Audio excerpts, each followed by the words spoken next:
ঢাকা-চট্টগ্রাম মহাসড়কের চট্টগ্রামের সীতাকুণ্ড এলাকায় মহাসড়ক ও রেলপথ অবরোধ করেছে আন্তর্জাতিক ইসলামী বিশ্ববিদ্যালয়ের কোটা সংস্কার আন্দোলনকারী শিক্ষার্থীরা।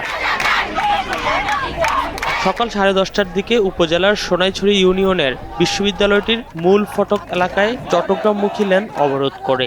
খবর পেয়ে ঘটনাস্থলে উপস্থিত হয় বারোআউলিয়া হাইওয়ে থানা ও সীতাকুণ্ড থানা পুলিশ।